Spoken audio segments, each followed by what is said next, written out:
Hello and welcome back to Versus Live, brought to you by Star City Games and Carnox Chairs. Be sure to check out carnox.com/SCG if you're interested in one of these bad boys, because they are great. Yeah. But we have some more pressing matters at hand. We have done 2 matches so far of the Hagak Gauntlet.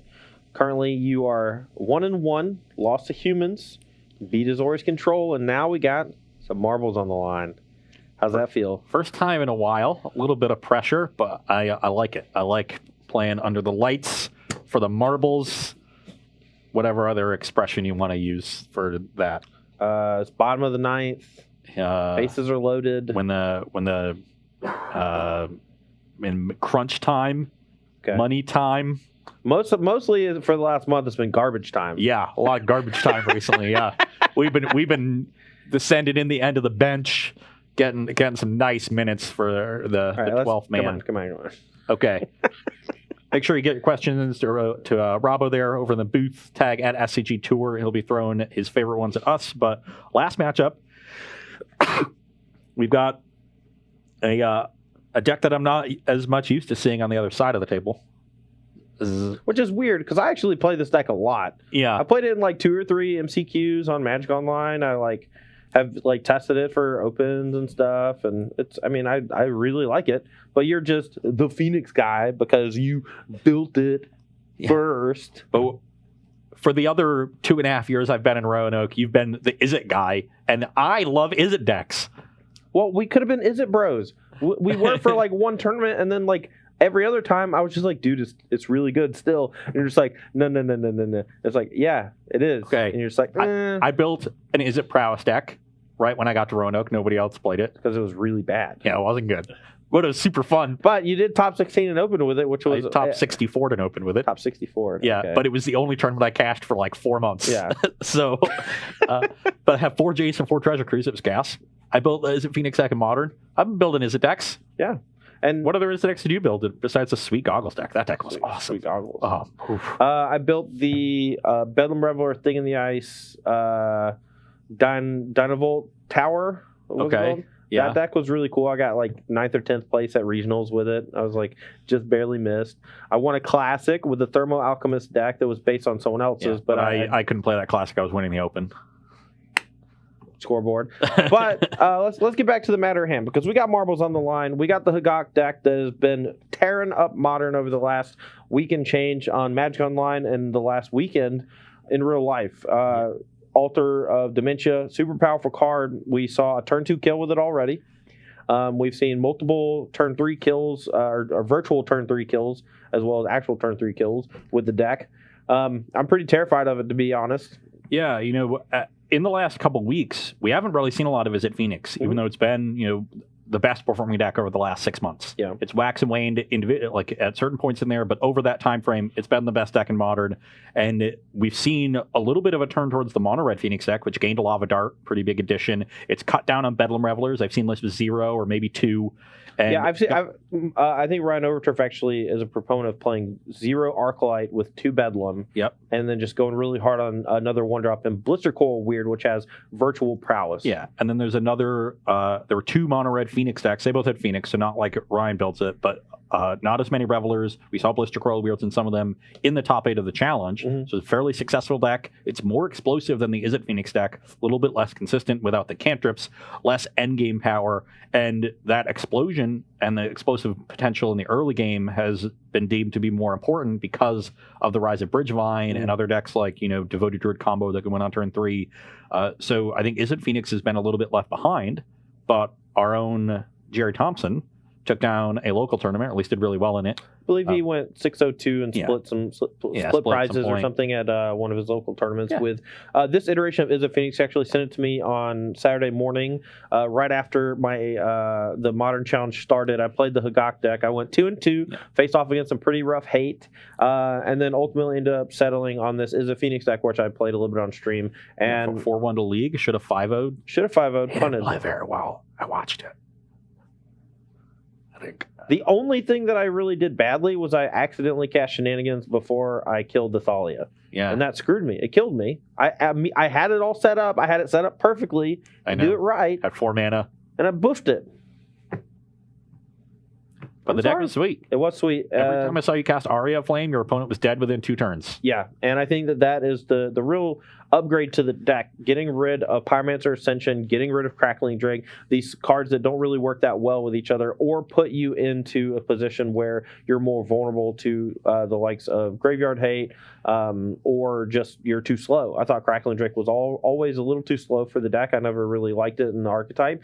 Pyromancer Ascension I thought was great, but just makes a lot less sense when people are hitting you with like Leyline's Void, Rest in Peace, and things like that, because it's another graveyard card. Aria seems to fill that gap while also just being a really powerful win condition. Yeah. And I think it's more consistent than Ascension. Sometimes you play Ascension, it takes you 3 or 4 turns to act. If you just draw the wrong twice, wrong order of double ups or whatever. You know. Aria doesn't matter which spells you're casting. Yeah, Any Aria, spell, keep adding counters. Aria also makes Finale Promise disgusting. Yes, I had a lot of 2 copies of that. Yeah. And then a couple copies of Lava Dart to go with Aria. Also just a powerful card, good against these cheap creatures. Yeah, and since we're playing Surgical to help handle the graveyard decks, we can't really play Gutshot because we don't have enough space. So we're playing 2 Lava Dart to kind of give us those double ups, and I was really impressed with that. I was also pretty impressed with Magmatic Sinkhole as a removal spell. It felt a lot like that Set Adrift Flame Slash Spot, but just better. Cast at instant speed, which is huge. It also costs red mana, so a lot of times you get to go Serum Visions, cast Sinkhole with the red mana if you fetch a mountain, and sometimes you just don't have that luxury the way that your mana separates if you have Set Adrift or Deck's whatever. a little bit more red heavy than it used to be, but that's fine. Still has that same core of cantrips, looting, Morphos, Phoenix Thing, and Bolt. But we've switched around those flex spots. It looks pretty good to me. We've got some traps on the board for extra graveyard hate. Yep. So we've got 6 pieces of hate between main and sideboard. And then in the game where you do get to slow me down, those Thing in the Ices are going to be really good. Bounce all the Gravecrawlers and zombie tokens. Yep. Hogak to my hand, and the set Awoken Horror should be able to apply a lot of pressure. So yeah, I'm definitely looking forward to trying to just Surgical Bridge from below, and if I can do that, I think Thing in the Ice should be fast enough to handle the rest of the stuff. But let's just go ahead and get to the match, because we got some games to play. Yeah. I want to try to get a best of 5 if the games are fast, but we'll just have to wait and see. I'm mainly looking forward to convincing myself to keep playing Izzet Phoenix, because it's change scares me. Even at the potential loss of the marbles? Maybe. Okay, well, I'm 100% keeping my hand. Now I just got to figure out how to sequence. My hand is fine, I think. It is not great, but we're on the draw. We're going to see a decent number of cards, and we don't need to see a lot of stuff to have this hand be turbocharged. So I'll keep. We're 100% to turn to a Phoenix if we want to. The question is, do we want to? Because the downside is we have to do some damage to ourselves. I think we actually just lead with Sleight of Hand and look for another Phoenix or a blue cantrip, just because of how our hand is set up. So we hit a land and a second Faithless Looting. I think we actually just take the land here. You're up. Ooh, that's an interesting one. I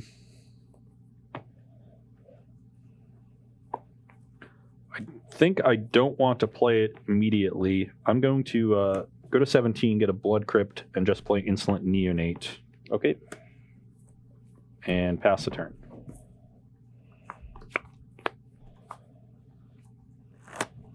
All right, and because we actually led with Sleight of Hand, which is kind of was the direction that I was unsure of over the Faithless Looting, now we can't really turn to Phoenix unless we get a little lucky off the looting.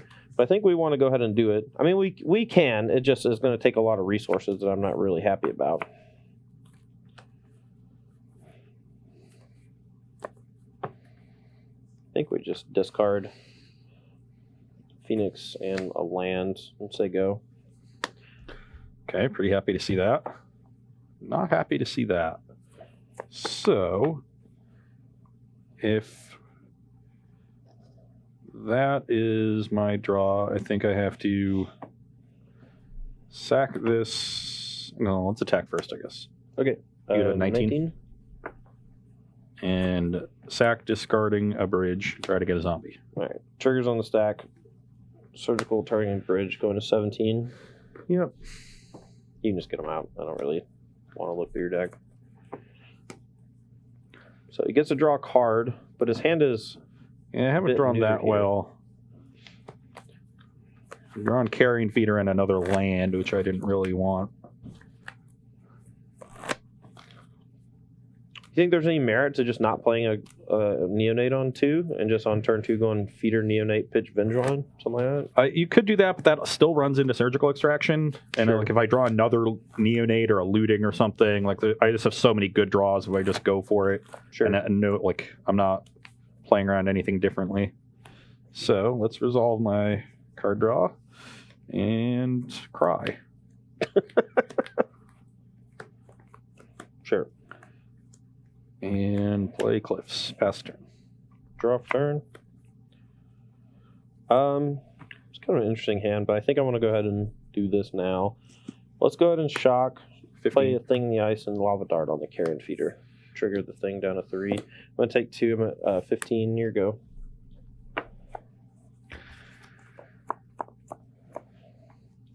You can go. Draws here have been heinous. Yep. Anamorphose, red blue. Yep. And we're pretty dead. Yeah, let's fetch in 14. Island.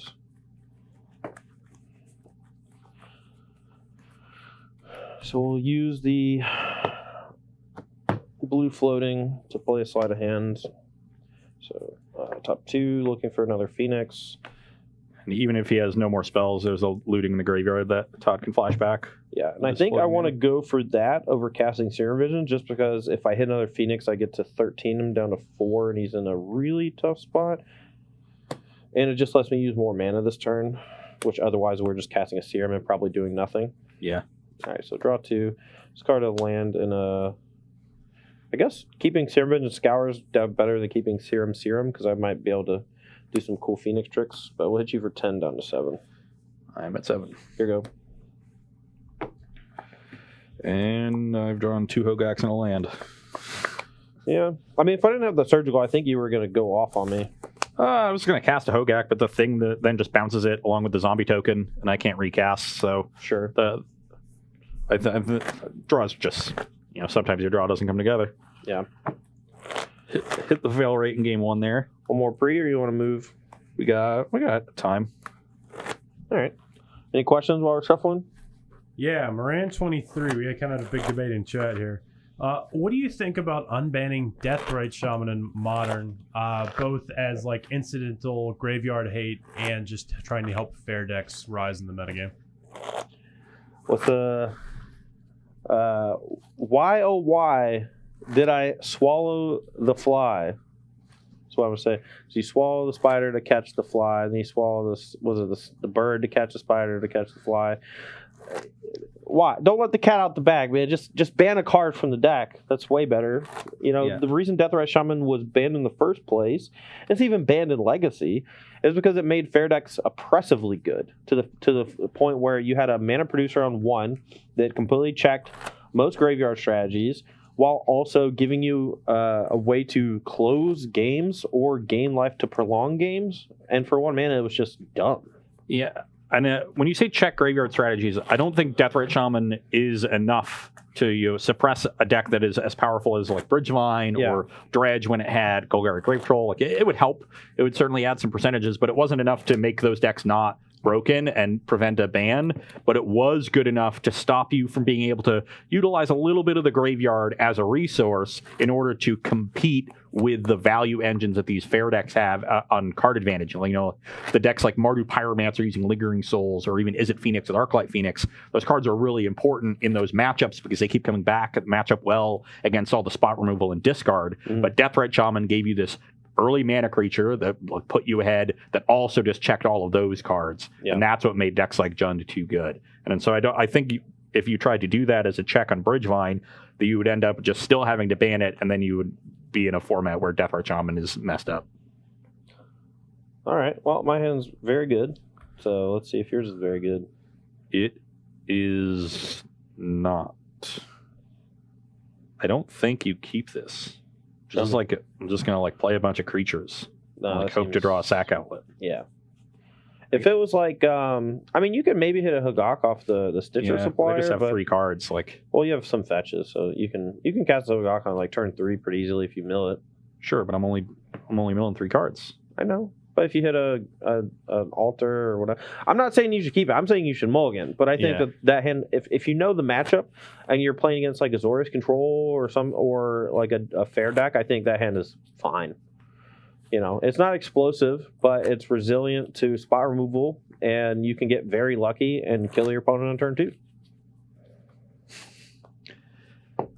All right, one more here. Kissamat MTG wanted to know, what do you think about some of the ley lines being reprinted in Standard, and also some of the new ones about being the red ley line? I haven't seen the non-reprints yet, and I'll just look over them later. But I love the idea of reprinting Leyline of the Void because it's insanely expensive, and it just lets people have more graveyard hate in Modern without shelling out an arm and a leg. I think we're going back to Theros in the fall, and we're doing all this devotion theme.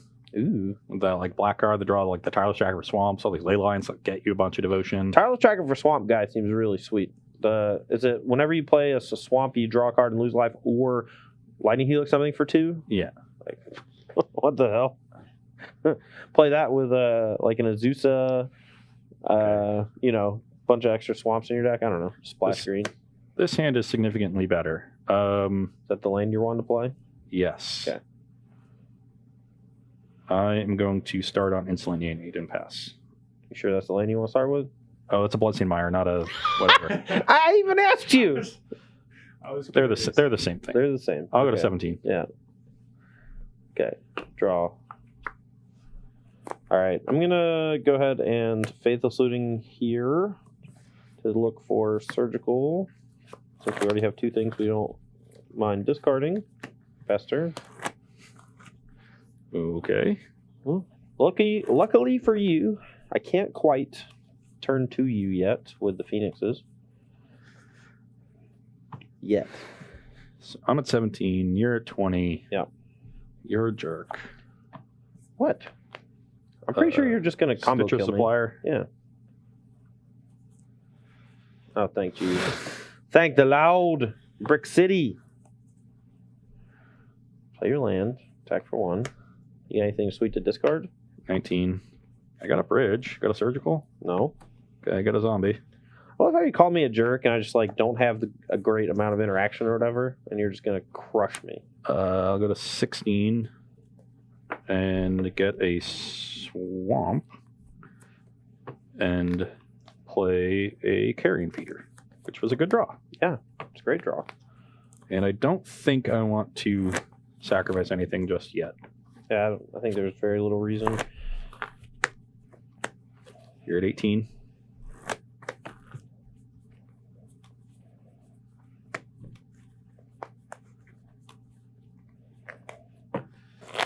Pass turn. Now, is there a reason for me to do it now? Like, what are you trying to hit during the instep that it matters? Like, Well, it just makes another zombie, so it attacks for more. It's an extra point of damage, and I'm probably going to do it anyway on my turn. Sure. It's a little worse if you transform the thing in the ice. This is the problem. So maybe I want to wait.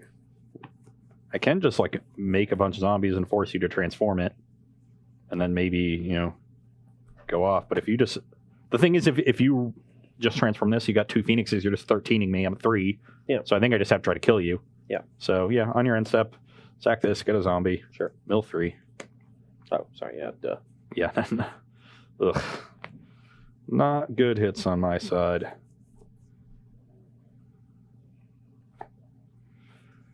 That is better.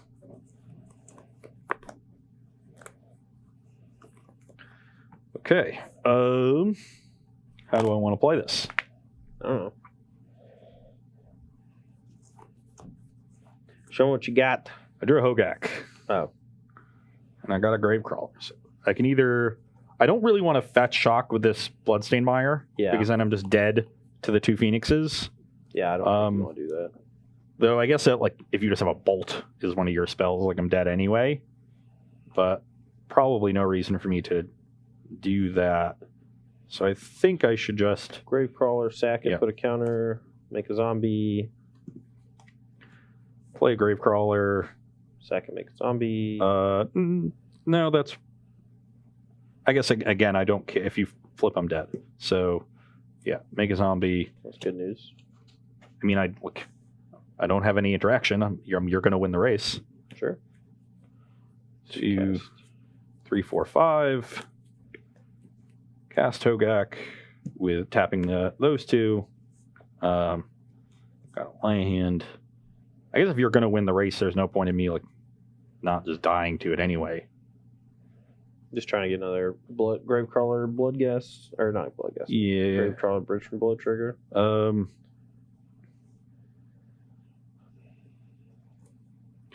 just wondering if you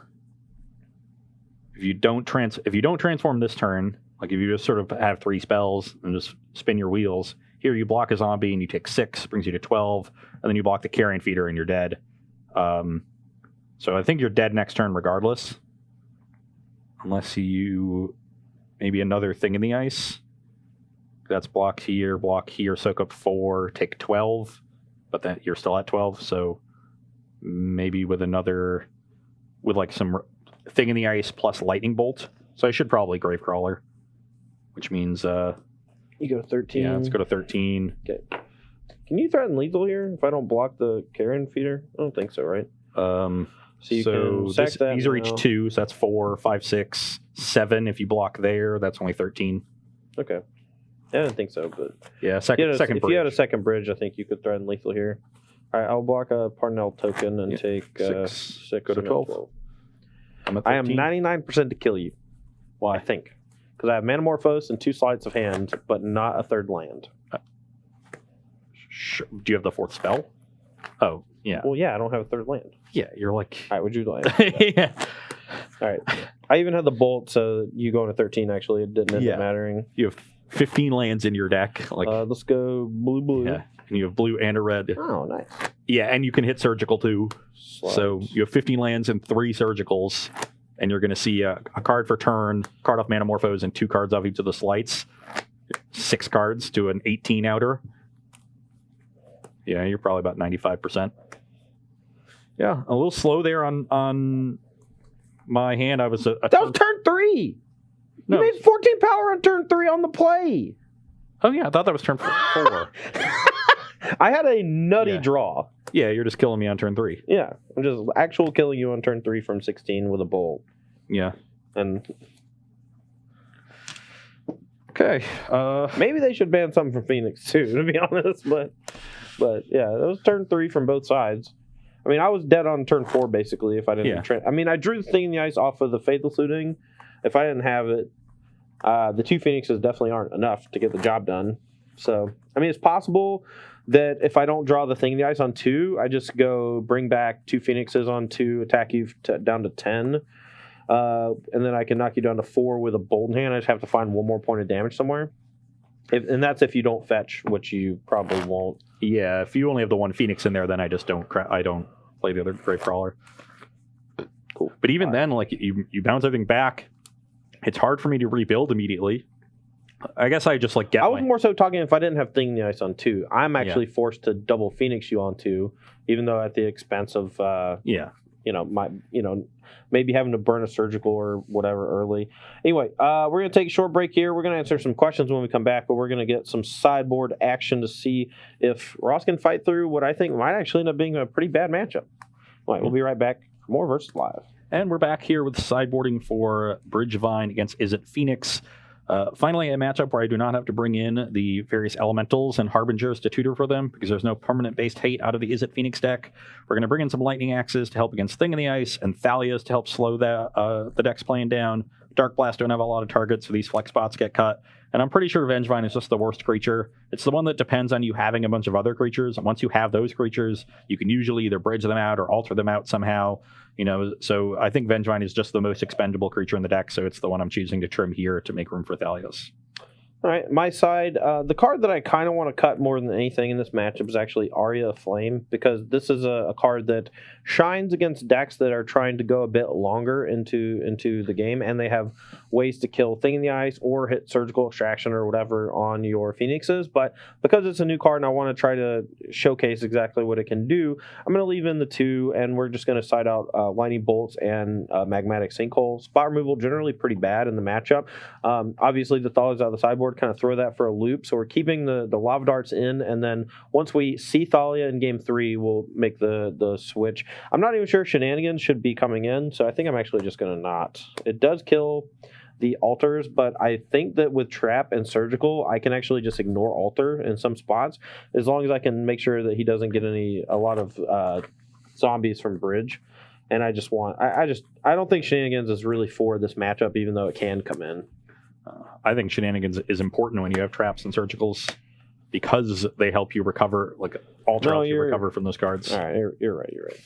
All right, we'll bring it in. I also like leaving an Aria because I think you need to, with the small piece of Graveyard Hate, you need to really end the game quickly, and Aria does do that. Okay. So I like the way you sideboard it. That's exactly what I would do.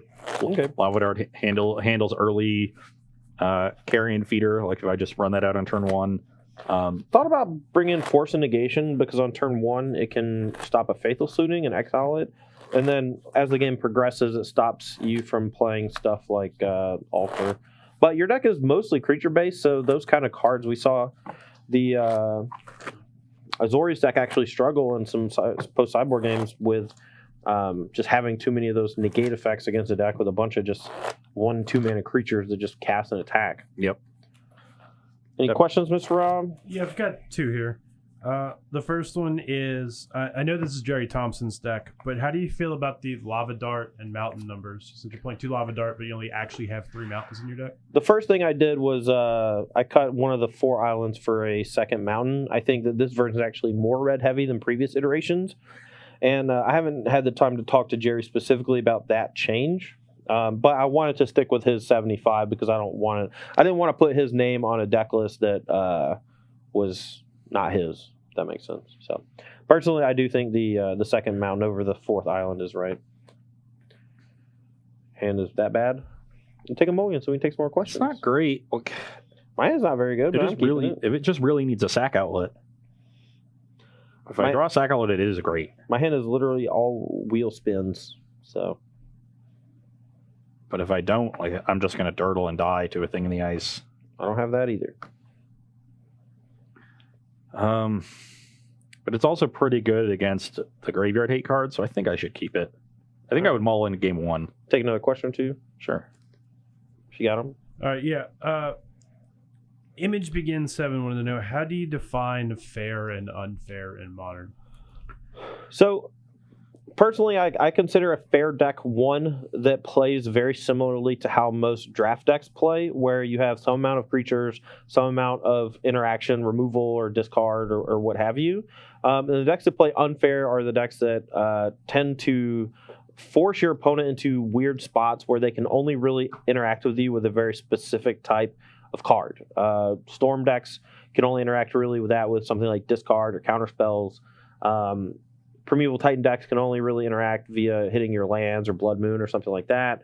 And fair decks are ones that you can interact with on a multitude of levels. You can interact with them via discard, counter spells, creature removal, land disruption, or whatever. It is not that hard to interact with them. Is generally the, but it's always different from a case to case basis, I think. You're basically trying to play a non-interactive game, one in which your opponent's spells don't matter against you for the most part, and in which you're not really trying to remove their permanents from the battlefield. You're trying to ignore what they're doing.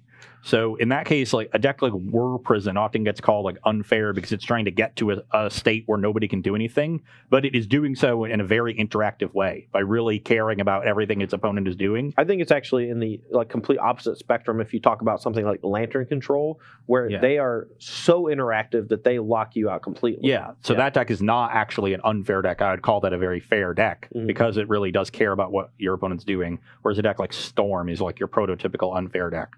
You're trying to almost completely ignore all of their creatures that they play. Maybe a little removal is relevant because you have the Goblin Electromancers, but that's about it. Yeah, if your goal, I think you hit the nail on the head. If your goal is to not interact and you will flourish if there is no interaction, that is an unfair deck. Yeah.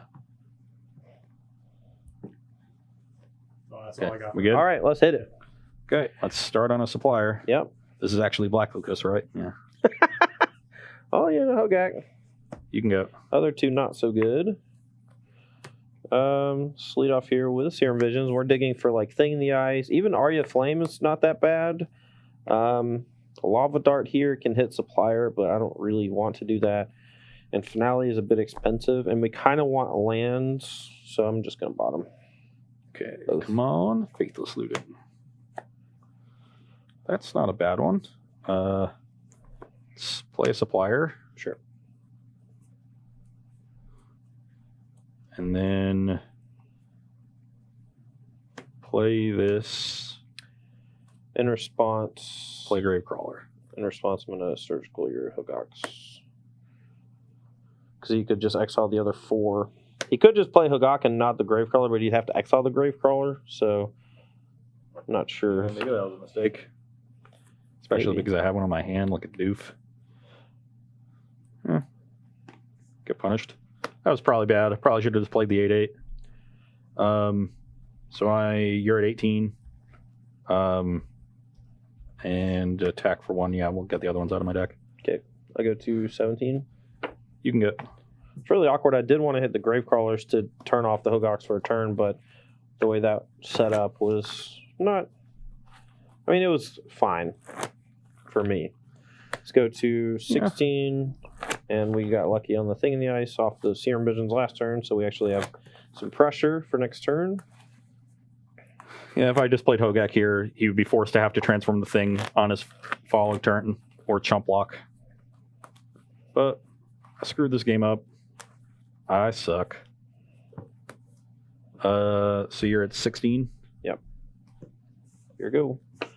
And that's one of the things about this deck is there are a lot of little things you can do. Block the... Is there a 2 damage thing I care about? Double Dark Blast, but he probably sided out Dark Blast, so I'll give... How many creatures in the yard? 3? I could just not block, and that actually plays around Necrotic Wound. Even though the decks... I know Ross isn't playing in particular. Necrotic Wound is a card that a lot of people play, and if this dies, I think I lose the game. So in order, I don't know the exact 75, it's kind of up in the air. I'm just going to take the 4. You're at 12. I think that in general, that is the better play. You can go. Especially because I can transform it this turn. Let's go Manamorphose. We'll make red-blue or blue-blue? Red-blue. Red-blue. Red-blue. And then land, make a red. At 11. We're going to play a Finale for 1, targeting Serum Visions and Surgical. I'm going to, I guess, just Surgical your... I would hit Neonate. Yeah, Neonate's the big one. Actually, no. I'm going to target Stitcher Supplier. Yeah. So I'm going to target Stitcher Supplier with this. That's way better. This transforms. Those go back to your hand. Yep. Yeah. And then both the spells will resolve. And then Surgical away your Stitchers from hand and graveyard. And because you had... So Manamorphose brought it to 3. No, brought it to 2. Brought it to 3. Finale brought it to 2. And then these go on the stack. And I target this. And then this triggers on top twice. Yeah. And then both these resolve. So we get the Stitchers and the ones in your hand. That is messed up. Yep. And I resolve Serum. So I'll draw top 2.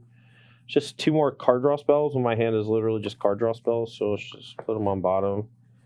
And then that puts me to 11 from the Fire Island. Perfectly at 11. So my Bloodghast don't have haste. Yep. And you're at 13. You're new.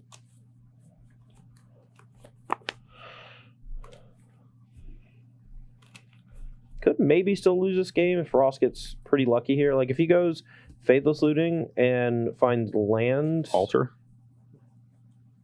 Altar's not that good here. It's good like next turn, but might just kill you. You never know.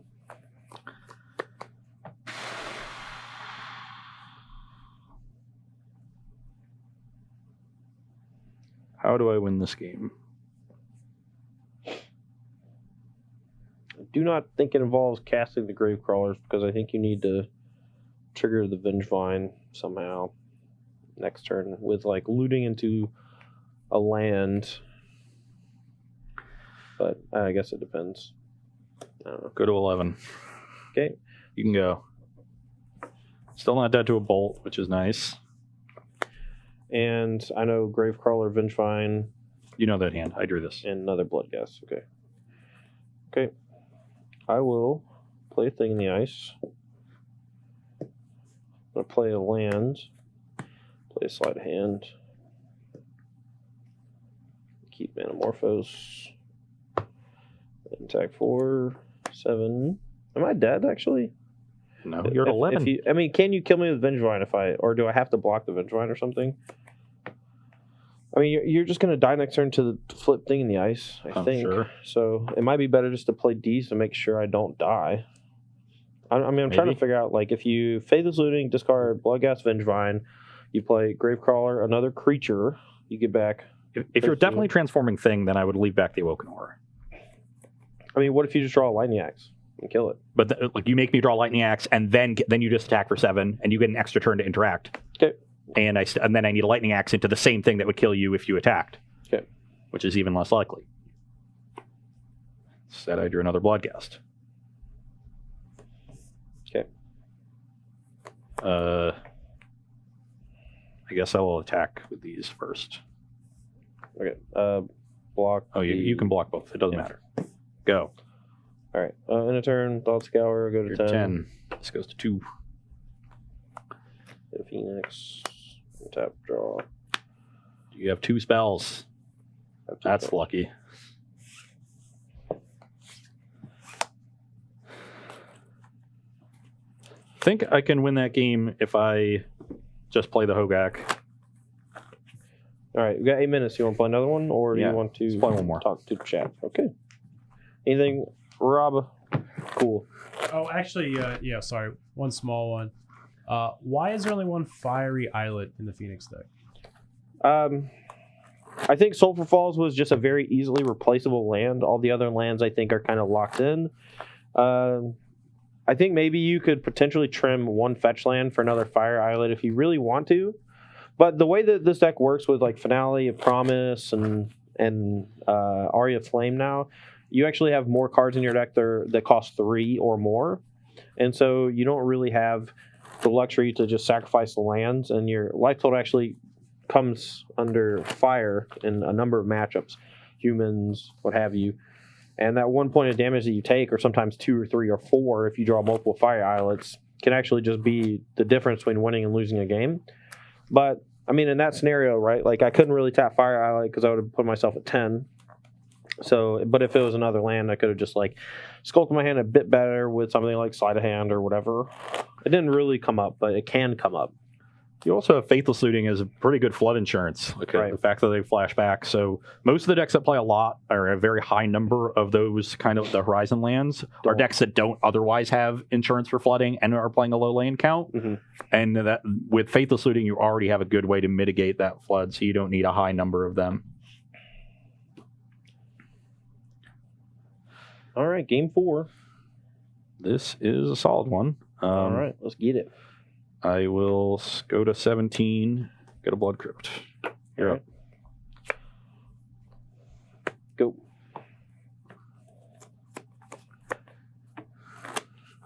$17.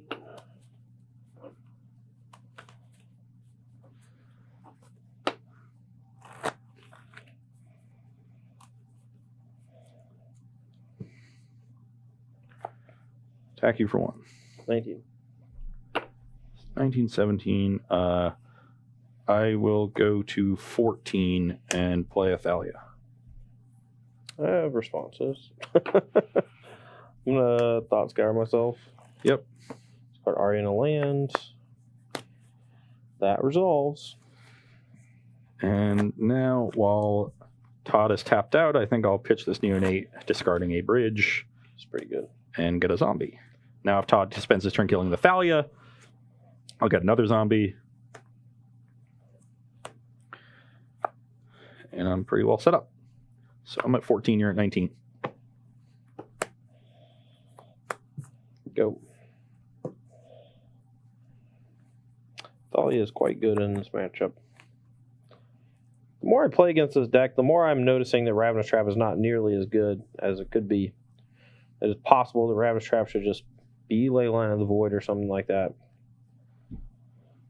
Thalia is particularly good against these hate cards as well.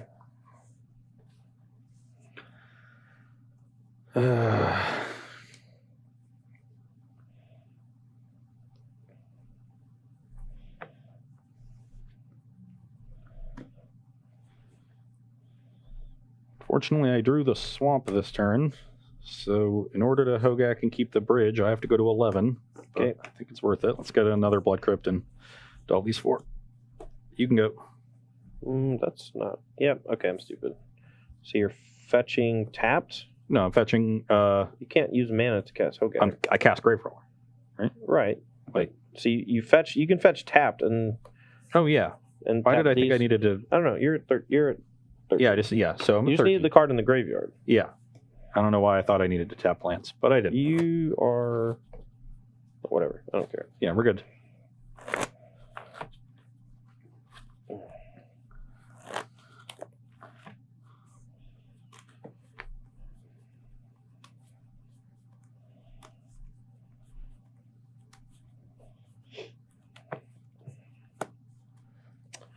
Thoughtscour myself.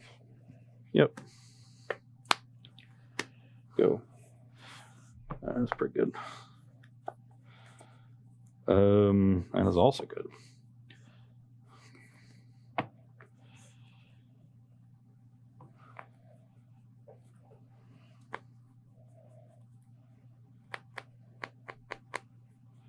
That's...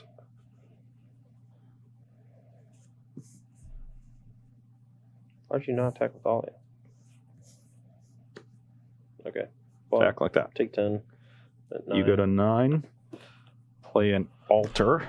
Uh-oh. Mill myself for 8 and get a zombie. Now I think you're dead. That's a tilt.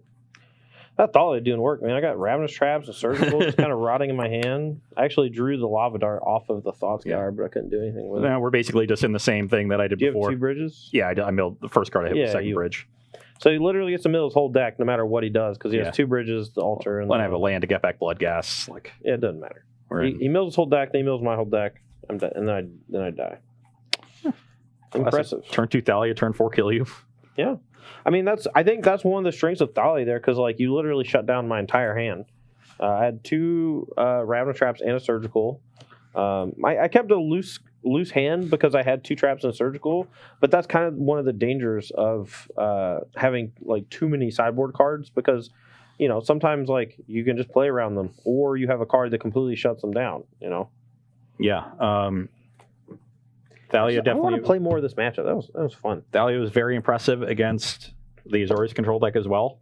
I mean, I honestly think you might want a third, especially if Phoenix does end up being one of the tougher matchups for the deck, because you know you just have this really proactive card that really stifles a lot of their interaction while also just shutting down their natural good draws. Yeah, it is hard to fit a lot of a card like that because you need the answers to Rest in Peace and Cage I think and you Leyline. can probably go down to 1 Ingot Chewer with the 2 copies of Flamekin Harbinger.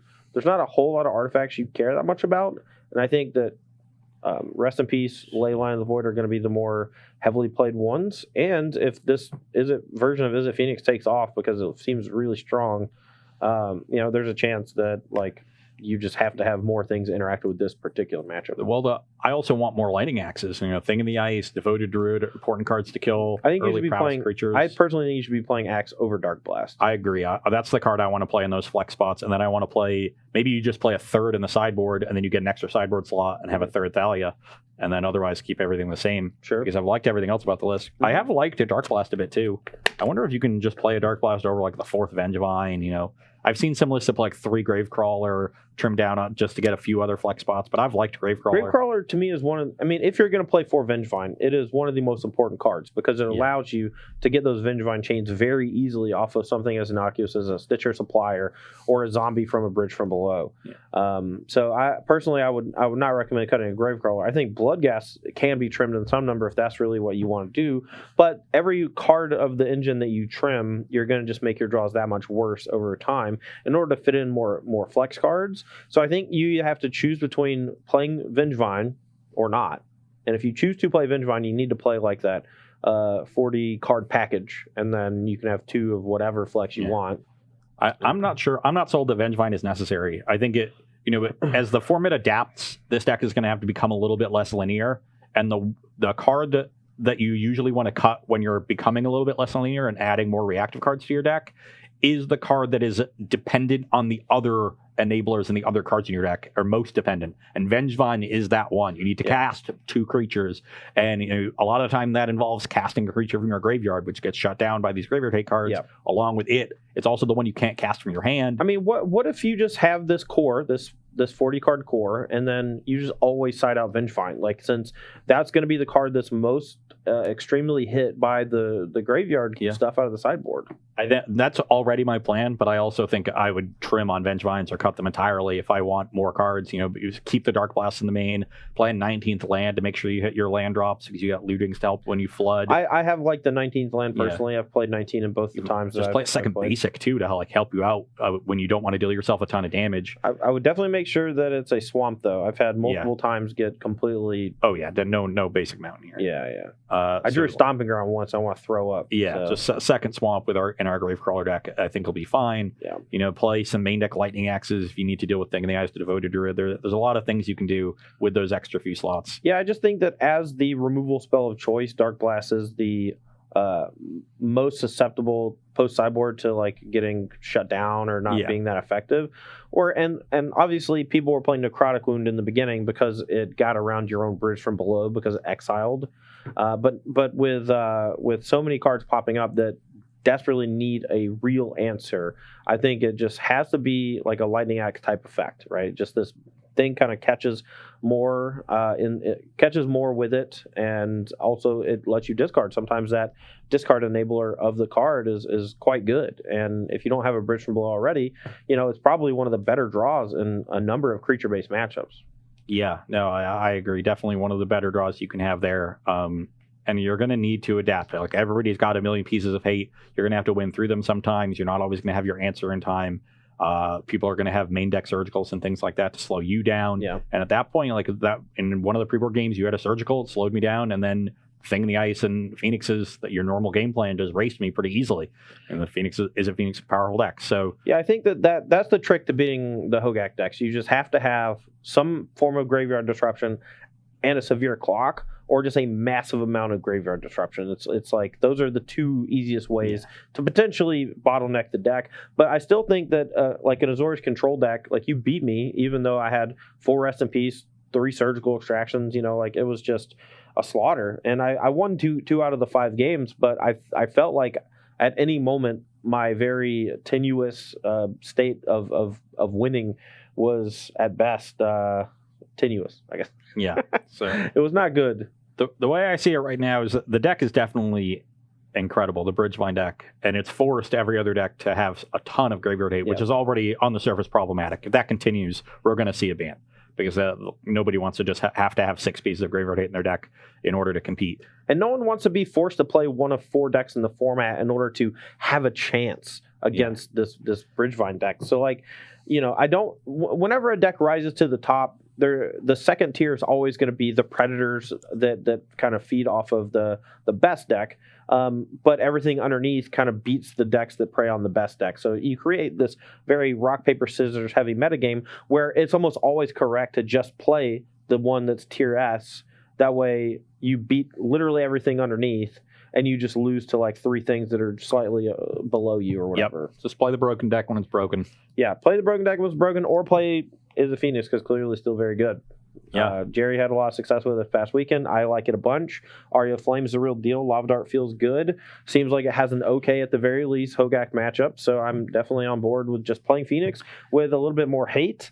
Might want to get rid of the Ravenous Traps, though. Holy crap, they look bad in a number of spots. I don't really know what I mean. Yeah, I No don't know. Spellbomb?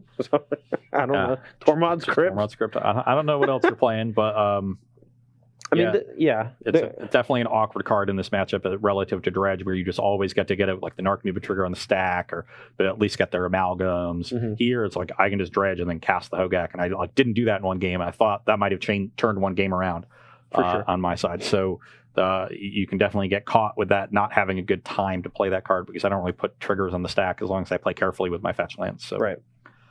All right. Okay. Well, it's going to do it. Yeah, we're going to wrap it up. We can send the marbles back over there. Eventually, I think maybe I can win a day, but I don't. just put them back there. We're going to keep doing it. We got any subs over there, Rob? We got to wrap this up. We got some subs today. Let's see this. We're already a little over. Sleepy, subscribe. What was that name again? Heckin' Sleepy. Heckin' Sleepy. Dude, I'm heckin' sleepy right I'm a now. dog fan. I'm going to go eat a cheeseburger and get real heckin' sleepy. Blade Knight 88 for 9 months. Thank you. Vargosaurus Rex for 6 months. Dolfo 10564 for 4 months. Thank you. Lead Farmer 02 subscribed. Van Flick for 4 months. Ross Lai. And Nico 1929 for 5 months. So thank you to all of our subs. Hey, much appreciated. Not only do you get to help support the channel whenever you sub here, you also get some benefits for the actual SCG tour. I know that on Sundays of the opens, whenever we are moving to top 8, we actually have this big 30-minute break where we get everything set up for the top 8. But anyone who is a sub actually gets to vote on which top 8 match they want. And if there's only 10 subs hanging out in the chat, that's a lot of power. Yeah, and you get to see the match you want to see. The voting goes on for a while, so you got time to log into the stream and do that. But we appreciate all of you that are subscribing. It's awesome, so thank you all. That is going to be a wrap for us today. The hoedown is over. We got Hootenanny. 3 more shows before we get to SCG Pittsburgh, so a lot of time for Modern to evolve and people to attack this Hogak deck, maybe new decks to emerge. So we'll going to be continuing to explore Modern as this as we approach SCG Pittsburgh, and then we'll probably shift over and have a bunch of cards from Core Set 2020 since that preview season has somehow already started. Yeah, it's like full blown, like 30 cards already been previewed. They just keep throwing cards at us. Give me a minute. Yeah. What happened? What about between February and May? There was like nothing. What about October to late January? There's nothing. Yeah. And then 17 sets all in a row, but we'll keep up with it. From the vault, we're sick of it. It's all Uncle Isfan's. I had a quick question. Pittsburgh, is that team Modern? It's team Modern, but and there's non-unified. Non-unified, so there could be all Hogaks all the time in the top 8. That'd be something. That will definitely be something, and I bet we'll see it. Yeah. All right. Well, that's going to wrap it up here for Versus Live. Thanks, everybody, for watching. Thank you for the subs. Thanks, Rob, for keeping everything together. Thanks, Ross, for just, keep giving me the marbles, I guess. I don't know. I feel bad. What happens? I don't want them anymore. Just take them from me. I'm trying. All right. Well, thanks, everybody. We'll see you on Thursday for more Versus Live. Thanks to Carnox Chairs at StarCityGames.com.